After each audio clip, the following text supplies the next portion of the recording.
Delegate at the just concluded National Political Summit has called on Nigerians to support President Muhammadu Buhari's continued effort by some individuals that have looted the nation's treasuries. Some of the delegates who spoke with Pen Television at the summit expressed their satisfaction over the present administration's war on corruption, but warned against being selective in the fight.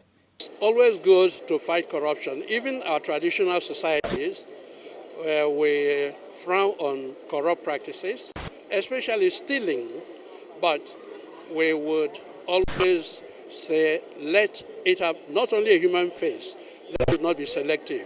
Excellency, you are supposed to be excellent among us, cannot be a corrupt person, but in Nigeria, many people who are honorable, many people excellency have gone there to look for money.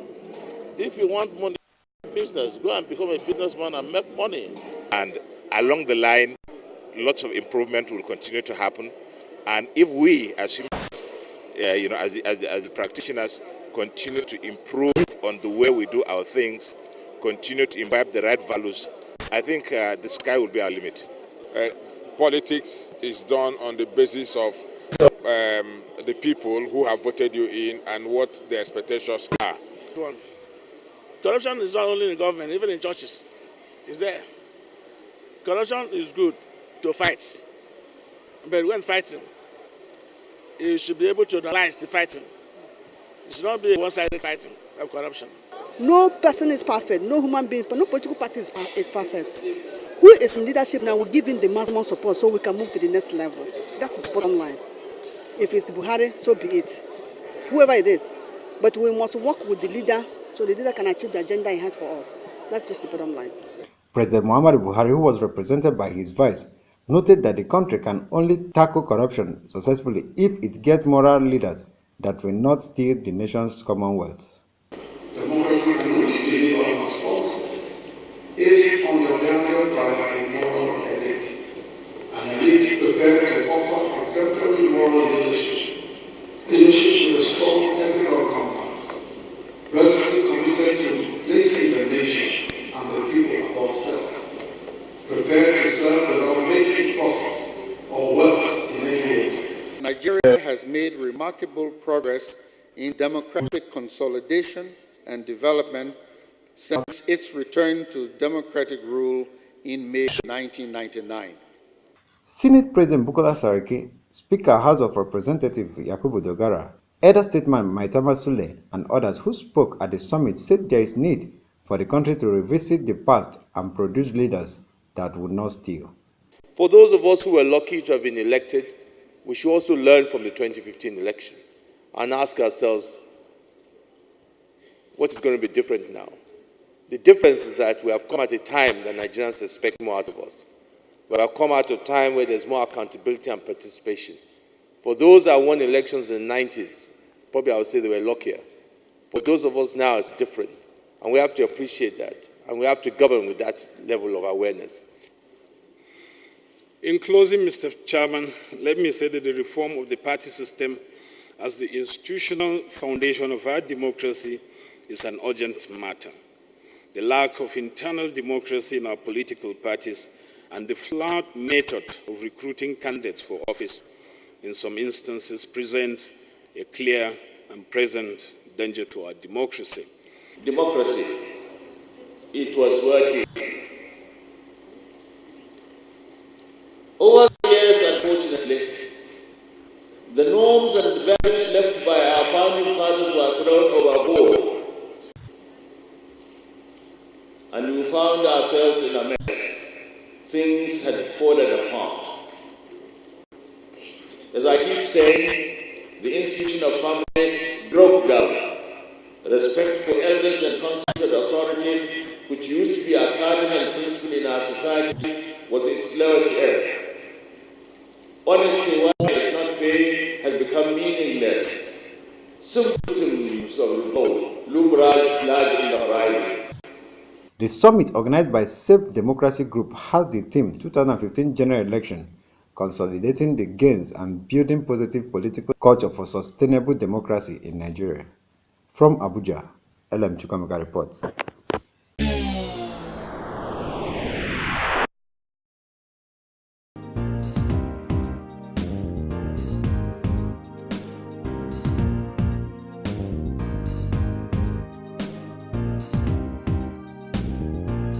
Nigerian Senate continued debate on the general principle of 2016 budget. Cross-section of the senators called on the executive arm of government to ensure implementation of the budget when passed into law. Senator Samuel Anyang from Imo State asked government to be cautioned on the implementation of the budget because of the current economic situation in the country. This budget is a budget of execution. Change is dynamic, positive or negative. For this particular budget is a negative change. Mr. President, we must tell ourselves the truth. The benchmark, we talk about the benchmark upon which this budget is presented. We agree, we honestly agree that we already running the budget. And that's what we can say. This budget is realistic. I think that this is a budget estimate, and why it's brought to this Senate is the last time of this budget. I mean, as a budget estimate, we must look at things very critically. We must do a very forensic analysis of this budget. This budget is like a holy course, and we must find a way to give it a very good subject to be able to give really to the public event. If you look at the analysis of this budget, all the social media, and television, you find that in a submission, Senator Oluremi Tinubu from Lagos State said the budget will consolidate the change agenda of Buhari-led administration. She also called for increased allocation for women affairs. Discovered that the total allocation to the women ministry is so meager. They've been used during the campaign. We said this is the government of change, that our change mantra is supposed to change things across board.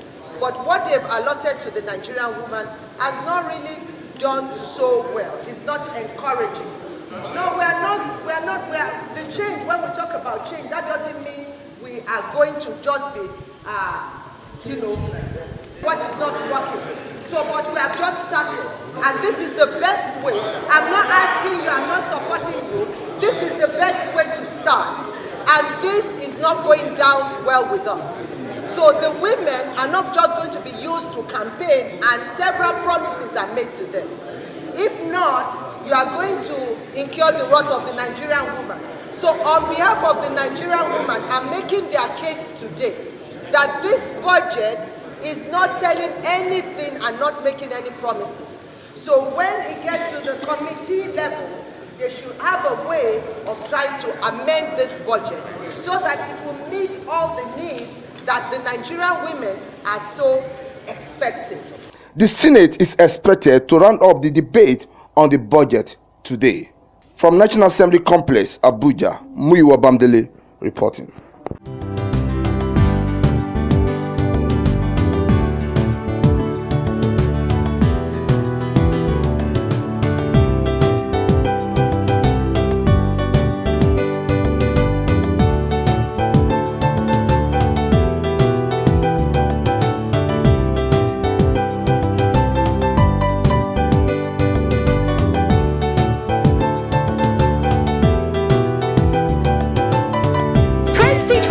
Suites, number 1 AMO Road off Apple Trail, GRA, Benin City, Edo State. Website www.prestigehotel.com.ng. Email info@prestigehotel.com.ng. Telephone number 070-620-84038, 081-519-74044. Prestige Hotel and Suites, world-class hospitality.